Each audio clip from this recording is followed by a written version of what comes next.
Well, good afternoon, everyone. Happy May the 6th and a very happy Travel Agent Appreciation Day. I'm just going to give everyone a minute to join. And just if you do have a headset, it is the best way to hear us.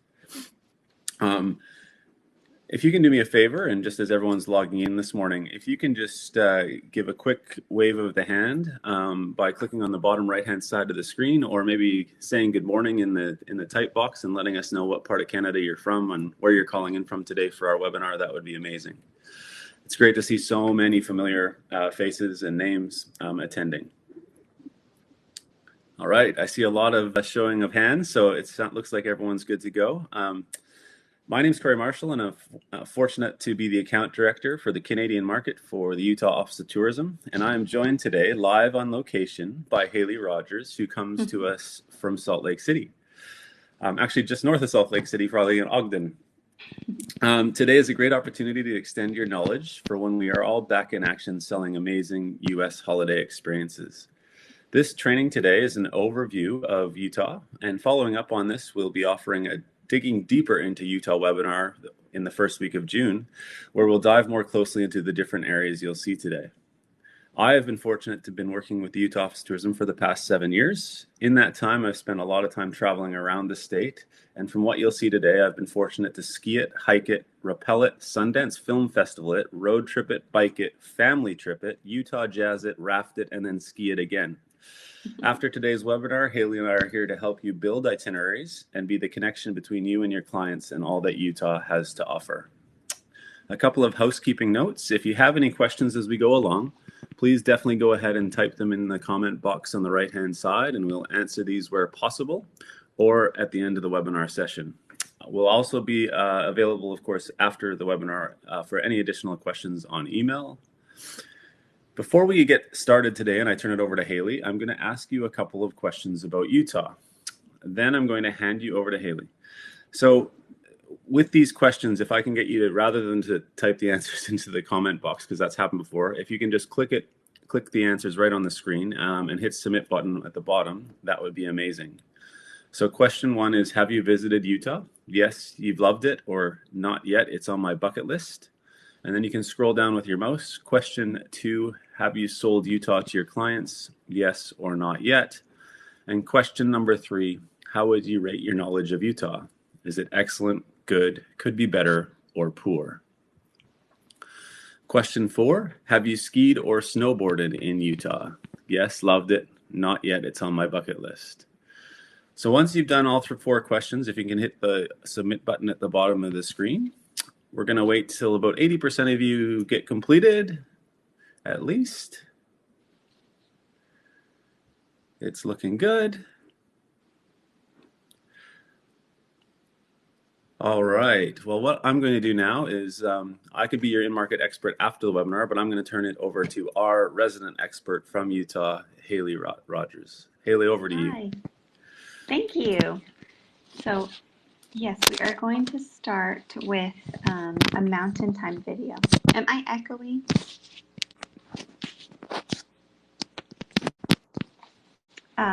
We'll just share this video. In Utah, you're living on mountain time, and there's nothing standard about that. With 10 resorts less than an hour from Salt Lake International Airport, mountain time means more time on more resorts on the greatest snow on Earth. It means more time with the kids, and more time away from the kids. Ski more, shred more, chill more, cheers more. Because mountain time is a state of mind that can only be found in one place: Utah.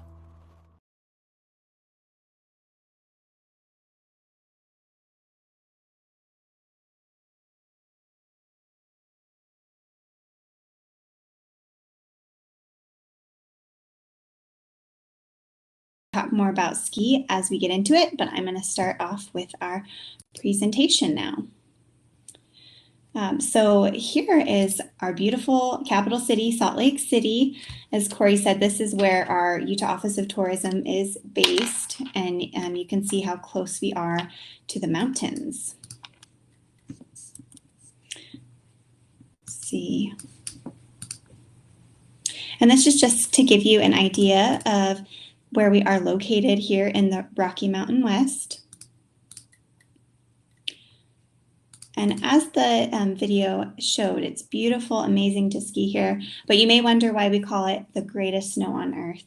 And that's actually because it's scientifically lighter snow and drier than most because of our Great Salt Lake, which makes it really powdery and fluffy to ski on. And it's really amazing conditions in that way, as well as we get about 500 inches or 1,200 centimeters per year of snow. So it's deep and powdery.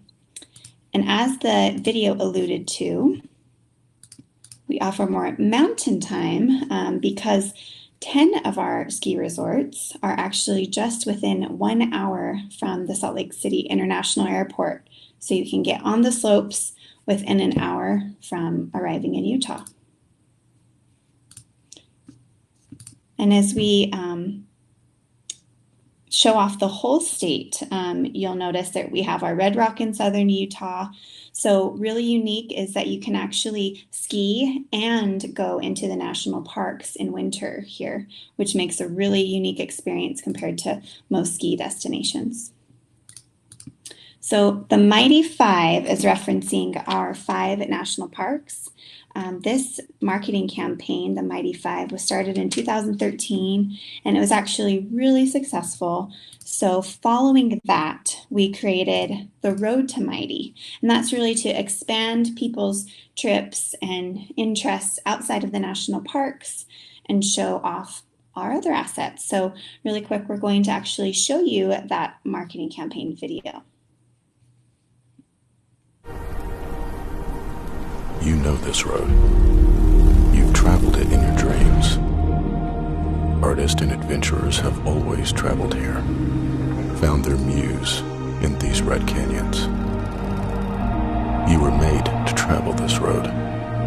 It belongs to you. This is your birthright. For this is the road to Mighty. The road begins at visitutah.com. So that gives you a little peek into visiting our hidden gems as well as our national parks. And this is one of those hidden gems or stops along the way into our national park gateway communities. This is Goblin Valley. It's kind of remote out there with this wild scenery. We definitely recommend guides and outfitters be booked because it is a pretty remote area. And as you continue south, you'll find our first gateway community on the southeast is Moab. It's just a 4-hour drive from Salt Lake City. And from Moab is where you would access Arches National Park, which you can see is beautiful in the winter with the least amount of visitation during the year. They actually have over 2,000 arches. And in that same area is Canyonlands National Park. So you can see here is a view from above, but something that's a unique experience is to book an outfitter to take you on tours from below so you can look up at those amazing sights.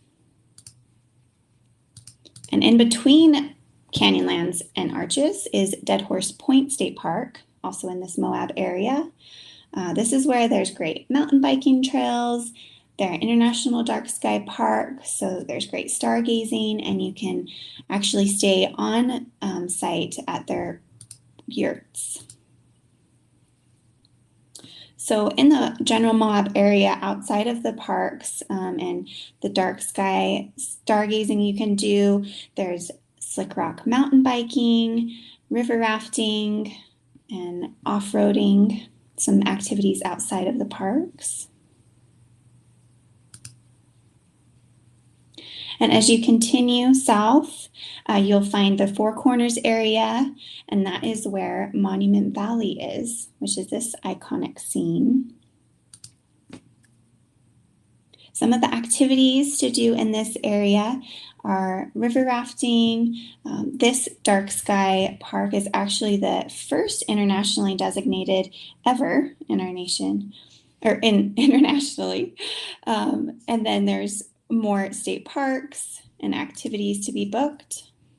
But what I think makes this area really special is the Native American culture that resides and how they really actually embrace this in their community. And you may recognize the picture here on the left being from Forrest Gump. We have over 400 Utah-made films that you can actually go to this website if you want to write that down or save it. And then you can watch virtually from home and immerse yourself in Utah. So in South Central Utah is another one of our Mighty Five parks, and that being Capitol Reef, another dark sky park, and it's actually the least visited. So you can get the most solitude there, and this park has all of these varied landscapes all in one park.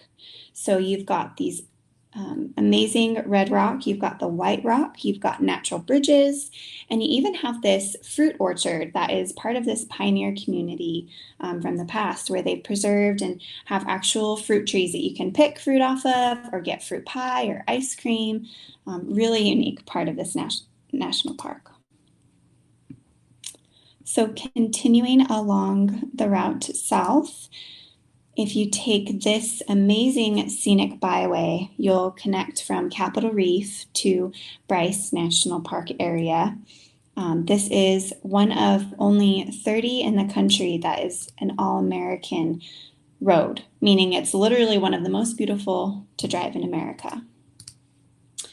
And there are many sites and activities outside of Bryce Canyon National Park in this area, this being a beautiful hike to do to this Calf Creek Falls. There's also slot canyons in the area and a lot of wild adventure in Escalante. Continuing south is where you get to Bryce Canyon pictured, and you can see it's also beautiful in the winter and great to visit with the most amount of solitude during that time of year. So continuing south, you find Kanab, South Central at the very edge of Arizona. And this area has more slot canyons, amazing slot canyons like this Buckskin Gulch, which is actually the longest in Utah at 34 kilometers. So you can backpack in a multi-day trip or just go as far as you can and turn around. Guides are also definitely suggested in the area to do some of these remote activities. And something unique we wanted to feature for this area is that it is home to the Best Friends Animal Society. So if you're an animal lover or your clients are, it's definitely one to recommend for them because they can go volunteer or just have a tour of the property where they daily have about 1,600 animals that they're rehabilitating or working to get adopted out. So over to the southwest corner of the state, you find Zion National Park and St. George, which is only a 2-hour drive from Las Vegas, so a great gateway community. And this is the view from the iconic Angel's Landing viewpoint. Something unique to experience in the park is to actually rent or bring your own bike, where you can ride the shuttle and attach your bike to the front, go all the way to the top of the scenic road and ride down to see the incredible views. You can feel comfort that the road that you will take is only for the shuttles. So they are respectful of the bikers. There is space for you. And then halfway down the scenic road, there's actual path that you will take that's paved back into town. So it's the best way, I think, to experience the whole park in kind of a inside view. And this is showing off just in the Greater Zion overall. There's a lot of varied activities like canyoneering, mountain biking. There's actually 4 state parks in the area, so you can see a lot of different kind of landscapes. And in St. George that I referenced, it's only about 2 hours from Las Vegas. You can do arts and entertainment there, like going to Tuacahn. They have really highly respected productions that are supported by Disney and Broadway, so it's really high end, and you can find that fine dining to make it a full experience. So then if you go a little bit north of the Greater Zion area, area, you will find Cedar City, which has above it at 10,000 feet, Cedar Breaks National Monument. It's beautiful to overlook. And just nearby that, you can actually go to Brian Head Resort. So this is where you can actually see the red rock in the background of this southern ski resort. It's also beautiful in the summer months with wildflowers and hiking. So this is just to show off some of the varied properties that we have. We haven't really gone into all the details of those, but this just gives you kind of a peek at some of the glamping or Pueblo style.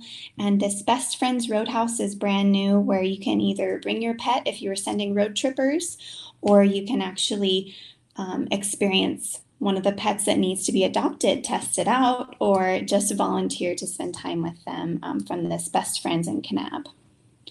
So that gives you a really broad overview of all the things we have to offer here in Utah. 5 national parks, 7 national monuments, 6 national forests, 44 state parks, 15 ski resorts, and 15 dark sky parks. So thank you so much, everyone, for taking the time and utilizing our source here. We hope you enjoyed it, and I'll pass it on to Corey. Thanks, Haley. There was a couple of questions that came in as you were going, and I thought we'd just address them for the group. So one of them was around national park fees, and I don't mind picking that one up. So in Utah, each of the national parks does have their own fee structure, but for Canadians coming down, oftentimes the best pass to buy as an FIT would be the America the Beautiful Pass, and that can be purchased at their first national park, and it would be valid for a year. And the value for money there is kind of the best, and because then they can access all the national parks, obviously in Utah being the 5. So that's one question that got asked. Another one was around mountain biking in Zion, and is there fees for that, and how do you do it? So do you want to pick that up, or do you want me to handle that one? Sure, yeah. So as far as the biking that I covered, I can touch on that, and then you can talk about mountain biking maybe, but the road biking is free to do. If you had your own bike, you could also rent for just $25 a bike to get a road bike or an e-bike even to do that canyon route. As far as mountain biking, I don't believe they offer that on the actual Zion trails, but just outside, you can go mountain biking. Is that correct, Corey? Yeah, so the best mountain biking is just outside of the park, and you don't need to pay if you have your own bike, of course, for that. It's called Gooseberry Mesa, and I did put the link in there. VisitUtah.com has some great itineraries across the board for self-drive, and it has its own trip builder as well, guys. So if you need any details, obviously you can email us, and we've done it, but you can also use that as a really good tool for you.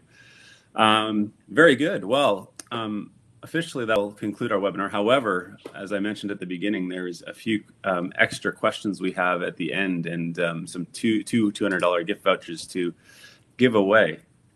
So those questions are going to, again, come up on your screen now, and it's to have an opportunity to answer these. So if we can go ahead once again and not answer in the chat box, but on the screen, that would be great, and then hit submit at the bottom. So by correctly answering these questions, you're going to be in to win, and we'll be announcing those winners tomorrow. So question number 1, which of these are not a national park in Utah? Is it Zion, Moab, Bryce Canyon, Capitol Reef, and Arches? Or Arches? How many state parks can you find in Utah? 14, 21, 34, or 44? From which ski resort slopes can you see southern Utah Red Rock? Brighton Resort, Brian Head Resort, or Beaver Mountain? And while those are just being answered, I did see another question come up. Is it busier winters or summers? And depends on where you go. It does depend where you go. Obviously, northern Utah, and our greatest snow on earth, is a great playground for Canadians to come and play in the wintertime. And if they also add on a Utah road trip, kind of the exact itinerary, even if you will, that Haley has almost walked you through today, I was fortunate to do that in February of this year. And why was it Delicate Arch in February? I had it to myself, which is a very unique experience. You don't always get it to yourself in other parts of the year. So the Southern Utah road trip for Canadians, especially if you think of Canadians that are maybe snowbirding down through Utah, that you can help with their itinerary, that would be helpful. All right. Has everyone answered the questions? Weird. I can hear you, Corey. I don't know. Okay.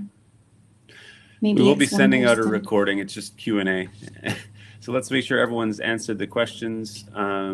Great. And we'll send out a recording of this afterwards. So thanks again, Haley. I know I've been inspired and reminded of so many great trips across Utah.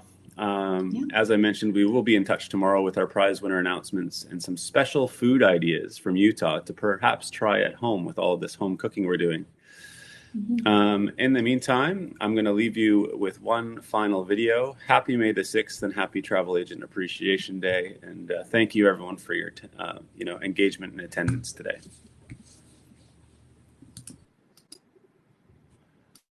Picture this, your next trip, Utah, 5 national parks. First, Zion.